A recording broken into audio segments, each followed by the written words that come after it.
পিসিওসিস মিনিংটা আসলে কি? পিসিওএস মিনিংটা হচ্ছে পলিসিস্টিক ওভারিয়ান সিনড্রোম।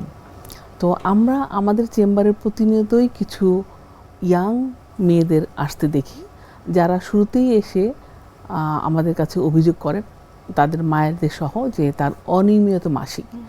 অর্থাৎ সে হয়তো 13-14 বছর বয়সে তার মাসিকটা হয়েছে, কিন্তু তারপরেই আস্তে আস্তে তার মাসিকটা অনিয়মিত হয়ে যাচ্ছে, 2 মাস 3 মাস পর পর হচ্ছে, এবং হলেও অল্প হচ্ছে কিংবা অতিরিক্ত হচ্ছে, থামছেই না এরকম।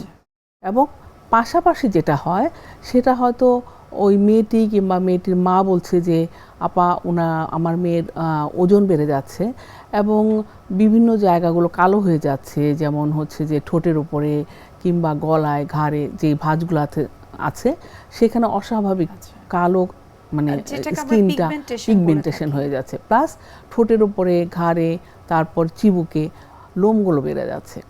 তো এগুলি নিয়ে আমাদের কাছে মানে মেয়েরা বেশি আসছে এবং দেখা যাচ্ছে যে এই পলিসিস্টিক ওভারি কিংবা পলিসিস্টিক ওভারিয়ান সিনড্রোম এটার প্রকোপ এখন অনেক বেড়ে গেছে, যেটা হয়তো আমরা 10-15 বছর আগেও এত পেতাম না। এখন পলিসিস্টিক ওভারি বলতে আমরা বুঝি যে ওভারিতে কিছু সিস্ট, অর্থাৎ 2-3-এর অধিক সিস্ট। আর পলিসিস্টিক ওভারিয়ান সিনড্রোম হচ্ছে এই সিস্টের সাথে যদি কিছু উপসর্গ যোগ হয়, তখন আমরা এটাকে পলিসিস্টিক ওভারিয়ান সিনড্রোম কিংবা পলিসিস্টিক ওভারিয়ান ডিজিজ বলে থাকি। পলিসিস্টিক ওভারিয়ান সিনড্রোমের ক্ষেত্রে আপনি বলছিলেন যে সিস্টের পাশাপাশি বিভিন্ন ধরনের কিছু উপসর্গ দেখা দেয়, সেই উপসর্গগুলো আসলে কি কি?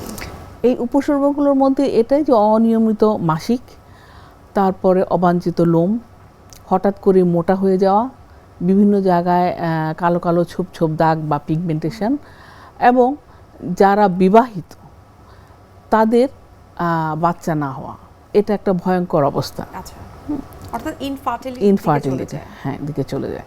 এবং এদের আরও লং টার্ম যেটা হয় সেটা হচ্ছে যে বাচ্চা না হওয়ার পাশাপাশি তারা তো মোটা হয়ে যাচ্ছেই, পাশাপাশি এই সমস্ত রুগীদের ডায়াবেটিস দেখা যায়, এদের হাইপারটেনশন প্রেশার হয়ে যাচ্ছে, এবং যদিও এরা চিকিৎসার পরে কনসিভ করে যায়, দেখা যায় যে এদের মিসড অ্যাবর্শন হয়, কিংবা এদের অ্যাক্লাম্পসিয়া হয়, কিংবা এদের প্রিমেচিউর ডেলিভারি হয়ে যেতে পারে, এবং লং টার্মে যে তারা ডায়াবেটিস, প্রেশার কিংবা ডিপ্রেশনও ভুগতে পারে। কম বয়সী তরুণী তাদের যখন পিসিওসিস দেখা দিবে, অভিভাবকদের প্রতি আসলে আপনার পরামর্শ কি? পিসিও পলিসিস্টিক ওভারি কিংবা পলিসিস্টিক ওভারিয়ান ডিজিজকে আমরা আরেক কথা বলি লাইফস্টাইল মডিফিকেশন ডিসঅর্ডার। তার মানে হচ্ছে যে আমাদের লাইফস্টাইল, এই লাইফস্টাইলটা যে যদি আমরা ঠিক করতে না পারি, অর্থাৎ ডিসঅর্ডারটাকে যদি অর্ডারে না নিয়ে আসতে পারি, তাহলে আমরা এই রোগ থেকে মুক্তি পাবো না। সে কারণে আমি যখন একটি মা আসে আমাদের চেম্বারে, তখন কিন্তু আমরা পুরো ফ্যামিলিটাকেই কাউন্সিলিং করি যে আপনার মেয়েটি বয়স 15-16 কিংবা 18, সে অবিবাহিত, সে মুটিয়ে যাচ্ছে, তার হয়তো প্রি ডায়াবেটিক কন্ডিশনে সে চলে গিয়েছে, তার কোলেস্টেরল হয়তো বেড়ে গিয়েছে, তাছাড়া তার অনিয়মিত মাসিক, এবং এই যে মেয়েটি একটি ডিপ্রেশন ভুগছে যে অন্য মেয়েদের চেয়ে সে মোটা হয়ে যাচ্ছে, সে দেখতে খারাপ হয়ে যাচ্ছে, সেখানে সে একটি ডিপ্রেশনে যাওয়ার থেকে ঝুঁকি থেকে আমরা যদি ফিরাতে পারি, সে কারণে আমাদের কার্বোহাইড্রেটটা ছেড়ে ফেলে দিতে হবে। তো আমরা বলি যদি ভাত খেতে হয় তাহলে আমরা লাল চালের ভাত খেতে বলি, ঢেঁকি ছাটা যেটা চাল, আমরা সাদা চালটা খেতে মানা করি, আমরা সাদা আটা ময়দা, হ্যাঁ, যেটা নাকি মানে শরীরে যে চিনি হয়ে যায়, সুগারি খাবারগুলো অ্যাভয়েড করতে বলি।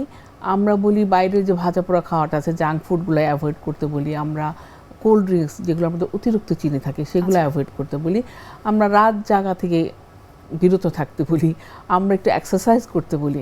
অর্থাৎ আমরা পাশাপাশি একজন ডায়েটিশিয়ানের অভিজ্ঞ একজন ডায়েটিশিয়ানের কাছ থেকেও আমরা পরামর্শ নিই, কিংবা পাশাপাশি আমরা একসাথে চিকিৎসাটা চালাই, হ্যাঁ, যাতে করে সে একটা সুনিয়ন্ত্রিত জীবনযাপনে অভ্যস্ত।